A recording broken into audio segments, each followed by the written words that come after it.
Muy buenos días.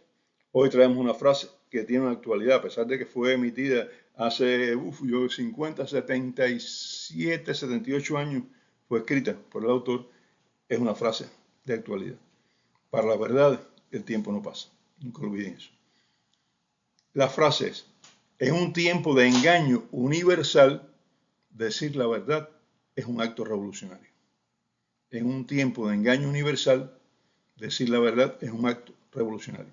Y estamos viviendo un tiempo de engaño universal, sobre todo gracias a los medios, porque los medios nos tergiversan todo. Ustedes leen una noticia desde un punto de vista, después la leen desde otro punto de vista, y piensan que ambos puntos de vista tienen razón, y es imposible. Uno de los dos tiene que tener razón, el otro no. Bueno, ¿quién fue el autor de esta frase? Dicen actos revolucionarios, estoy pensando aquí en Mao Zedong, en Stalin. No, señor. Estoy pensando, el autor es Eric Arthur Blair. Eric Arthur Blair. ¿Lo conocen? No. Es un escritor británico muy conocido sobre todo por dos de sus novelas que las publicó con un seudónimo. El seudónimo es George Orwell y estas dos novelas son Rebelión en la Granja y 1984.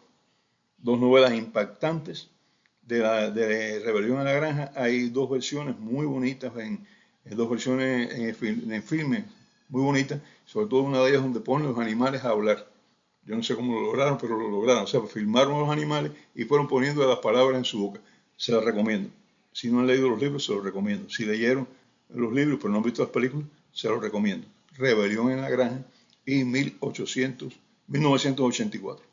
Dos libros impactantes. Entonces ahora ustedes dicen, ¿Orwell era un revolucionario? Sí, era un revolucionario.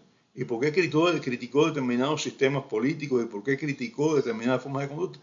Porque si usted es revolucionario de verdad, usted no debe aceptar que alguien diga que es revolucionario y en nombre de una supuesta revolución le imponga determinados criterios. Orwell criticó el estalinismo, criticó el capitalismo y criticó todo lo que fuera opresión para el hombre, no importa cómo se llama. Porque ahora hay personas que dicen, no, porque yo soy enemigo de tal forma de pensar, por tanto me adhiero a otra forma de pensar. Pero la forma de pensar que usted se adhirió ahora actúa igual que la otra. Actúa igual que la forma de pensar que usted está combatiendo. Entonces, ¿cómo usted va a utilizar las mismas armas, las mismas herramientas para combatir dos formas de pensar diferentes? Porque aquella no me gusta. ¿Por qué no te gusta? Porque hace esto y esto y esto y esto. Pero es que la que tú estás defendiendo hace lo mismo. Y usted dice, no, la mía no hace lo mismo. Sí lo hace. Defender una forma de opresión, de vigilancia, de persecución, es lo mismo que defender otra forma de opresión, de vigilancia y de persecución. Es lo mismo. Por tanto, no importa cómo una forma de política, de gobierno, etcétera, se manifiesta y dice esto y esto y esto. Lo que importa es cómo actúa. Y hay una teoría, se llama teoría de herradura. Sería bueno un día dedicar un programa. Vamos a hacerlo. Yo escribí un artículo, publiqué, e incluso puse algo de esto en Facebook también hace un tiempo, pero la teoría de herradura vale un pequeño video. Vamos a hacerlo un día. Un día no muy lejano. Estoy pensando ya cuándo. Próximamente. Bueno, eh, tenemos que decir otra cosa muy importante. Él tuvo tres aspectos en su vida, tres momentos en su vida críticos. Primero, él estuvo representando la fuerza del orden colonial inglesa en Birmania. Él nació en la India, su padre estaba destacado en la India, era un personaje, era ministro del opio, un cargo muy importante. Entonces él nació en la India y rápidamente en una familia con poder, pues ocupó posición. Y en un momento determinado fue representante de las fuerzas del orden, las fuerzas policiales en Birmania. Eso fue durante su juventud. Y entonces allí vio cómo el imperialismo británico oprimía a los birmanos, cómo el imperialismo británico imponía su forma de pensar, cómo esclavizaba a los pueblos que tenía en las colonias, y entonces criticó esto. Criticó y se separó, dejó la fuerza del orden. Y entonces llegó a Inglaterra, vio cómo vivían los obreros, cómo vivían los trabajadores, y se colocó a favor del socialismo democrático.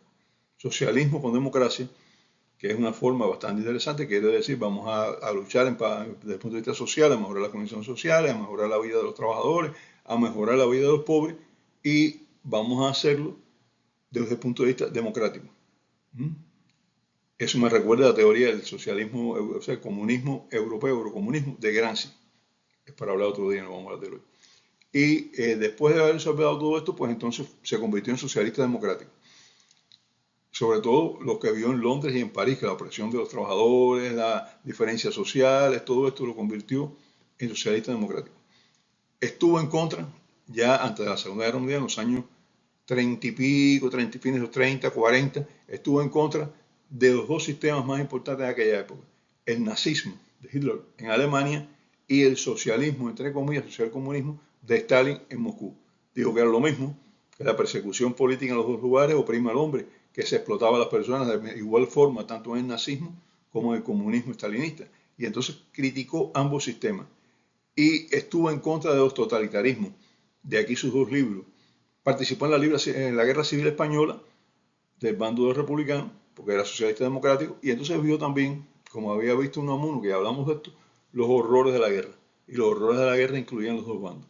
Por tanto, aquí comenzó a pensar de forma diferente. Dijo, bueno, pues aquí están combatiendo los apoyados por Hitler, que son los falangistas, y los apoyados por Stalin, que son los comunistas, republicanos, pero ninguno de los dos bandos es bueno.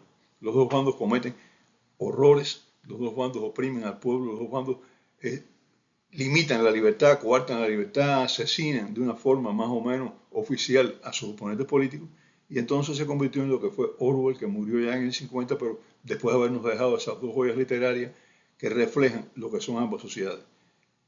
Rebelión en la Granja refleja el estalinismo, y 1984, aunque algunos lo consideran que critica el estalinismo, lo que más critica precisamente es el fascismo, y critica también el nazismo, el fascismo, las formas de pensar opresivas, y critica la sociedad futura británica, futura para él porque 34 años después, o sea, 37 años después de haberla escrito, él la veía de una forma muy importante la sociedad inglesa controladora, la veía mucho más controladora de lo que era en la época que él escribió el libro. Por tanto, 1984 no va dirigida contra una forma política o ideológica específica, va dirigido contra la opresión, va dirigido contra la represión al pueblo, contra las formas de control y contra la ausencia de libertad. Es la realidad.